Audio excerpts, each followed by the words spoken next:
नमस्कार, मैं हूं श्रद्धा। आप देख रहे न्यूज़ 18। मध्य प्रदेश छत्तीसगढ़ उपचुनाव की मतगणना कल सुबह 8 बजे से पोस्टल बैलेट की गिनती और 8:30 बजे से ईवीएम वोटों की गिनती। 21 राउंड में ये वोटों की गिनती होगी।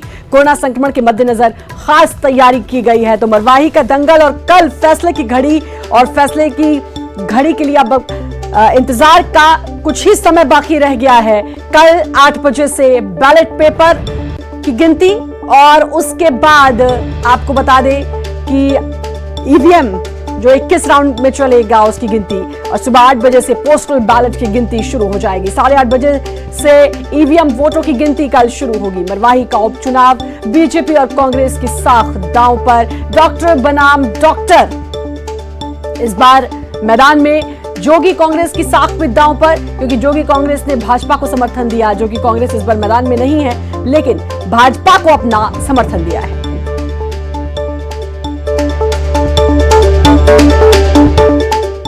मरवाही के दंगल में आखिर किसका होगा मंगल, ये कल पता चलेगा। लेकिन मतगणना से पहले बीजेपी और कांग्रेस दोनों ही पार्टी ने मरवाही के महासंग्राम को जीतने का दावा किया है। एक रिपोर्ट देखिए।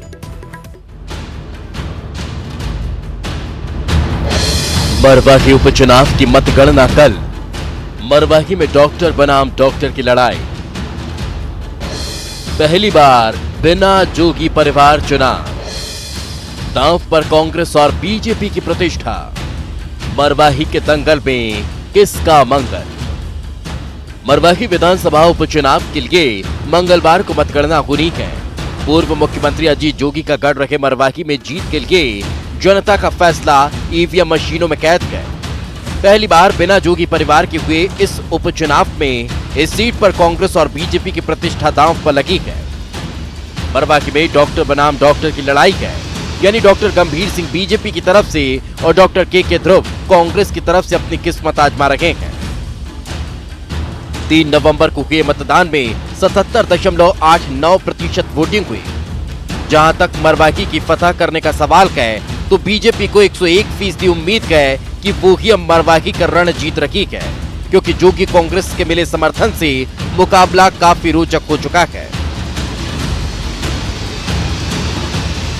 मरवाही विधानसभा उपचुनाव का मतगणना होने वाला है और मैं ये दावे के साथ कह सकता हूं कि भारतीय जनता पार्टी वहां जीत रही है। हमारे जो प्रत्याशी हैं डॉक्टर गंभीर सिंह जी, और निश्चित रूप से जीत रहे हैं। हाँ, पूरी उम्मीद है, 101% उम्मीद है कि भारतीय जनता पार्टी जीतेगी।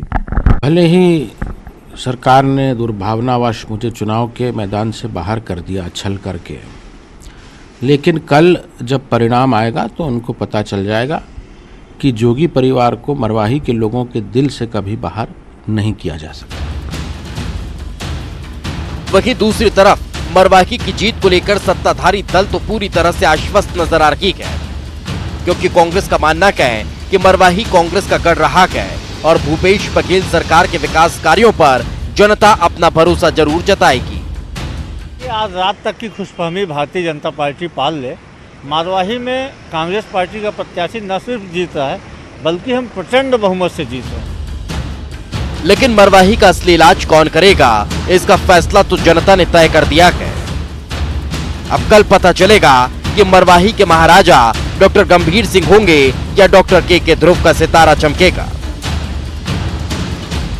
मरवाही उपचुनाव में सभी राजनीतिक दलों के दावे तो 100% हैं, लेकिन कल जिस तरह से मंगलवार है, किस पार्टी का मंगल होगा ये तो कल चुनाव का परिणाम ही बताएगा।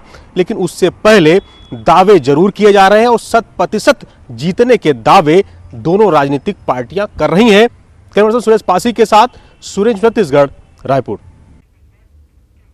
और देवव्रत हमारे साथ हमारे संवाददाता जुड़ गए हैं, लेकिन कल का दिन बेहद अहम है और देवव्रत से जानने की कोशिश करते हैं क्या कुछ तैयारियां। देवव्रत क्या कुछ तैयारियां, और साथ ही ये बताइए क्योंकि कल मरवाही का दंगल में किसकी जीत हुई, कौन विजेता बनेगा, इसका खुलासा हो जाएगा। उससे पहले जाहिर सी बात है कि सभी दलों के नेताओं दिग्गजों के मन में इस समय धुकधुकी तो जरूर लगी होगी।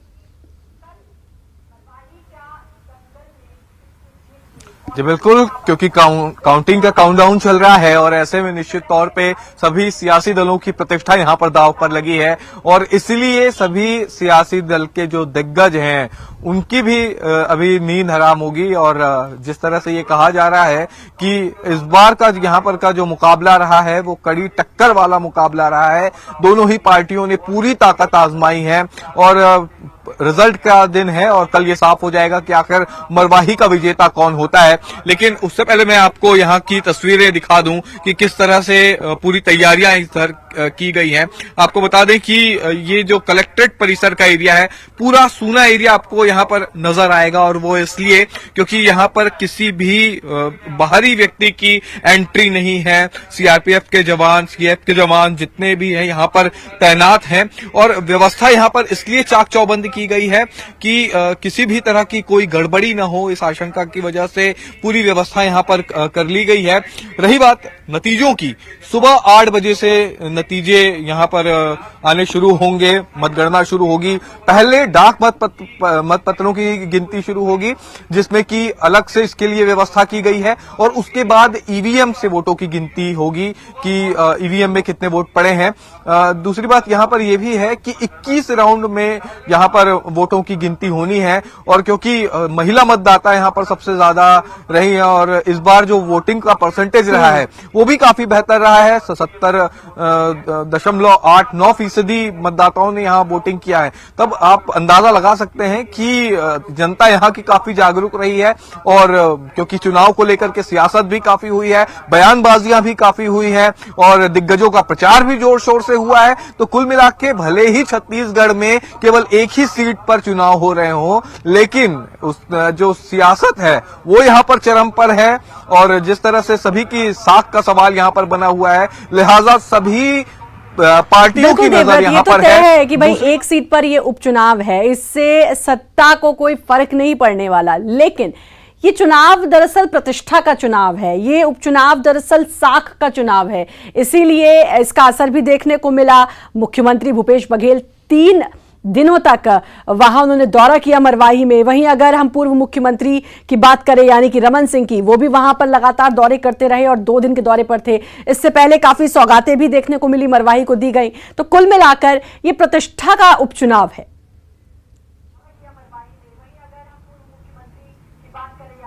जी बिल्कुल, निश्चित तौर पे प्रतिष्ठा यहाँ पर राजनीतिक पार्टियों की और दिग्गजों की जुड़ी हुई है और खास बात यह भी है कि इस चुनाव के बाद में जोगी कांग्रेस का भी भविष्य तय होगा, क्योंकि ये कहा जा रहा है कि एक तरह से जोगी कांग्रेस ने बीजेपी को समर्थन दिया है, तब इसके नतीजे भी तय करेंगे कि आने वाले समय में जोगी परिवार किस तरफ रुख करता है, उनका स्टैंड किस तरह का रहता है। हालांकि इस चुनाव में जोगी परिवार का बड़ा साफ है, मैदान में जोगी परिवार नहीं है, लेकिन बिल्कुल ये चुनाव ये भी तय करेंगे कि आखिर अब जोगी कांग्रेस का क्या होगा। बीजेपी को समर्थन भी दिया है, अब खैर कुछ ही समय रह गया और सारी स्थिति उसके बाद साफ हो जाएगी। देवव्रत, बहुत बहुत शुक्रिया आपका तमाम जानकारी देने के लिए। और सीएम भूपेश बघेल दुर्ग की पाटन के बोरिंदा दौरे के दौरान वहां सब्जियों का उत्पादन करने वाली महिला स्वयं सहायता समूह की महिलाओं से उन्होंने बात की और समूह की ओर से उपजाई गई सब्जियों को देखा। इस दौरान उन्होंने मूली का स्वाद भी चखा। इसके बाद ग्राम केसरा में बाड़ी का निरीक्षण किया। उन्होंने बाड़ी के निरीक्षण के दौरान सब्जियों का उत्पादन करने वाली महिलाओं को उपयोगी टिप्स भी दिए। बाड़ी का निरीक्षण करने के बाद उन्होंने बोरिंदा में गांव की सोलर सामुदायिक सिंचाई योजना का लोकार्पण किया। इस सामुदायिक सिंचाई योजना पर 3.5 करोड़ रुपए की लागत आई है। इस योजना से गांव के 217 किसानों को लाभ मिलेगा।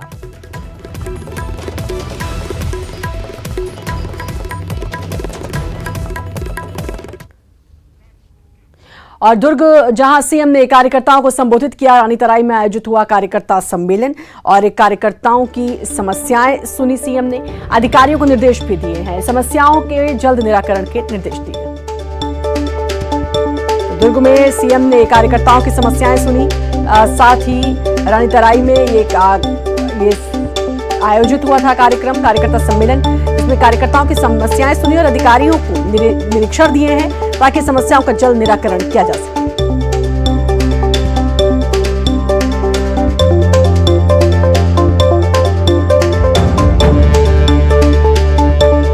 दुर्ग तो जहां सीएम ने अधिकारियों को निर्देश दिए हैं, कार्यकर्ताओं की समस्याओं को दूर करने के निर्देश हैं, समस्याओं का निराकरण करने के निर्देश हैं। आपको बता दें कि रानीतराई में कार्यकर्ता सम्मेलन आयोजित किया गया, जिसमें मुख्यमंत्री भूपेश बघेल ने कार्यकर्ताओं की समस्याओं को सुना, समझा और उसके बाद अधिकारियों को निर्देश दिए हैं ताकि समस्याओं का जल्द निराकरण किया जा सके।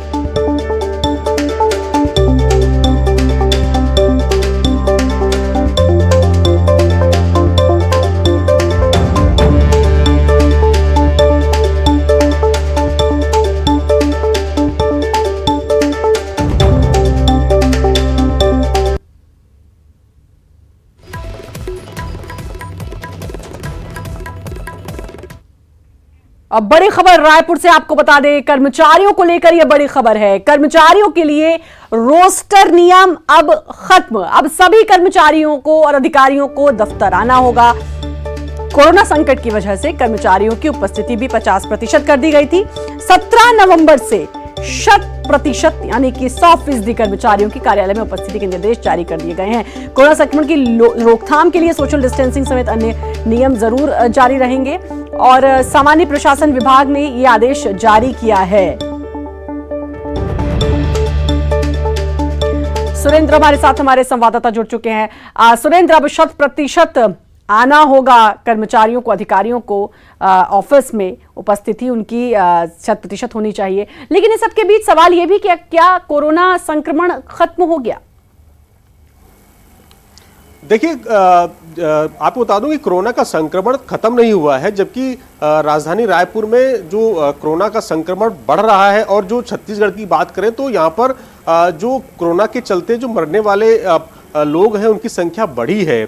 तो लगातार यहाँ पर 1000 से लेकर 2000 तक संक्रमित कोरोना से पीड़ित व्यक्तियों हमेशा निकल रहे हैं। हर रोज संख्या आ रही है। 2 लाख तक संख्या पहुँच चुकी है छत्तीसगढ़ में यहाँ पर संक्रमितों की। तो ये 2500 से लोग जो है यहाँ पर अपनी जान गंवा चुके हैं कोरोना के चलते। इसीलिए जो है राज्य सरकार ने ये निर्देश दिए, हालांकि क्योंकि शासकीय काम होना अनिवार्य है और नया वित्तीय वर्ष भी शुरू होने वाला है, तो उससे पहले सरकार ये चाहती कि जो कर्मचारी 50% के तहत वो अपनी हाजिरी दे रहे थे, जो काम कर रहे थे, वो अब पूरी तरह 100% करें। और दीपावली के बाद सभी कर्मचारियों की उपस्थिति को लेकर निर्देश सामान्य प्रशासन विभाग ने जारी कर दिए हैं। तो ये माना जाए कि हालांकि कोरोना अभी खत्म नहीं हुआ छत्तीसगढ़ में और यहाँ पर संख्या जो है वो लगातार बढ़ रही है, तो ये माना जाए कि आने वाले समय में जो शासकीय काम करने वाले कर्मचारी हैं उनको ये कहा गया है, हिदायत दी गई है, निर्देश दे दिए गए हैं कि वो अपनी उपस्थिति को बरकरार रखें, क्योंकि जो शासकीय कार्य बाधित ना हो, इसीलिए ये निर्देश सामान्य प्रशासन विभाग ने जारी किए हैं। तो ये माना जाए कि दीपावली के बाद 17 नवंबर से सारे जो अधिकारी हैं, कर्मचारी हैं, सभी जगह पे अपनी उपस्थिति 100% उपस्थिति को दर्ज कराएंगे और जो काम है शासकीय काम बाधित ना हो, इसलिए सरकार ने कदम उठाया है। जी सुरेंद्र, आप बने रहे हमारे साथ। एक और बड़ी खबर रायपुर से ही, जहां पटाखे फोड़ने को लेकर अब दिशा निर्देश जारी किए गए हैं। दिवाली में सिर्फ 2 घंटे पटाखे फोड़ने की अनुमति, दिवाली के दिन रात 8 से 10 बजे तक की पटाखे फोड़ने की अनुमति दी गई है।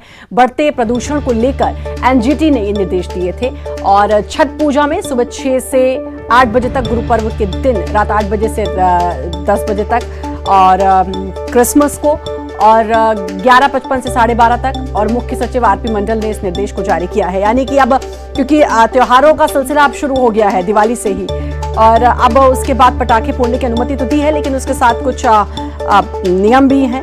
और आपको बता दें कि अब 2 घंटे की अनुमति दी गई है दिवाली वाले दिन 8 से रात 10 बजे तक। सुरेंद्र, अब पटाखे फोड़ने की अनुमति तो दे दी गई है, लेकिन कुछ नियम भी हैं। अब उसके समय निर्धारित कर दिया गया है, समय सीमा। देखिए श्रद्धा, यहाँ पर जो नियम तो खैर सरकार ने जारी कर दिए हैं। मुख्य सचिव ने सभी को निर्देश दे दिए हैं। सभी कलेक्टर और संभागायुक्त जो है कमिश्नर्स को निर्देश जारी कर दिए गए। आदेश सभी की कॉपियाँ कल तक सभी तो पहुंच जाएंगी, आज फैक्स के द्वारा भी पहुंच गई होंगी। तो लेकिन ये सबसे बड़ा सवाल ये है कि जो 8 से 10 का समय निर्धारित किया गया है पटाखे फोड़ने के लिए, तो क्या ऐसा कोई निर्देश इसके साथ में ये निर्देश देनी चाहिए थे कि वो कैसे निगरानी की जाएगी, क्योंकि लोग इस चीज को मान नहीं रहे हैं, लगातार सोशल डिस्टेंसिंग का पालन नहीं कर रहे हैं लोग, भीड़ जाम हो रही है। बाजारों में देखा जाए तो पूरा रेलम पेल है, वहां भीड़ का लगा हुआ है, भीड़ क्योंकि वहां पे सोशल डिस्टेंसिंग का पालन ठीक तरह से नहीं हो पा रहा है। लेकिन हालांकि कलेक्टर और एसपी लगातार ये मॉनिटरिंग कर रहे हैं छत्तीसगढ़ के राजधानी रायपुर में कि इस तरह सोशल डिस्टेंसिंग का पालन किया जाए, कि त्योहारी सीजन है, इसीलिए ये निर्देश जारी किए। एनजीटी ने बहुत सख्त लहजे में कहा था कि होगा सुरेंद्र, क्योंकि निर्देश तो कई बार बहुत सारे जारी किए जाते हैं लेकिन उनका पालन कितना किया जाता है अब ये देखने वाली बात होगी, चाहे हम सोशल डिस्टेंसिंग की बात करें या फिर ये पटाखे की बात करें। अब देखना होगा नियमों का पालन कितना होता है। सुरेंद्र, बहुत बहुत शुक्रिया आपका तमाम जानकारी देने के लिए। वक्त एक छोटे से ब्रेक का है, जल्द हाजिर होंगे।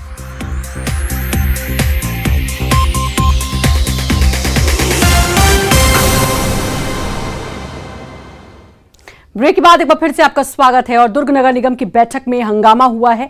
सामान्य सभा की पहली बैठक में बीजेपी पार्षदों ने जमकर हंगामा किया है। हंगामे के बीच सदन में बजट अभिभाषण पेश किया गया। इस दौरान सत्ता पक्ष और विपक्ष के बीच नोकझोंक हुई है।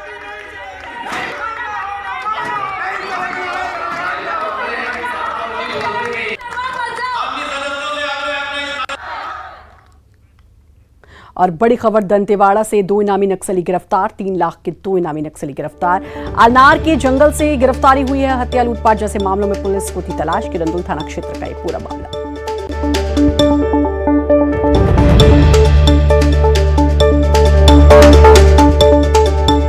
दंतेवाड़ा से बड़ी खबर, जहां 2 इनामी नक्सली गिरफ्तार, 3 लाख के 2 इनामी नक्सली गिरफ्तार। आलनार के जंगल से गिरफ्तार हुए हैं।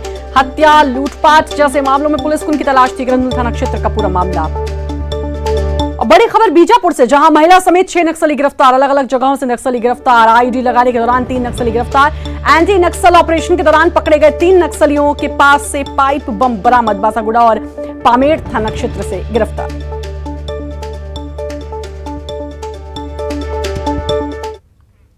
और इसी के साथ फिलहाल इस बुलेटिन में इतना ही, लेकिन बाकी खबरों के लिए लगातार बने रहिए न्यूज़ 18 मध्य प्रदेश।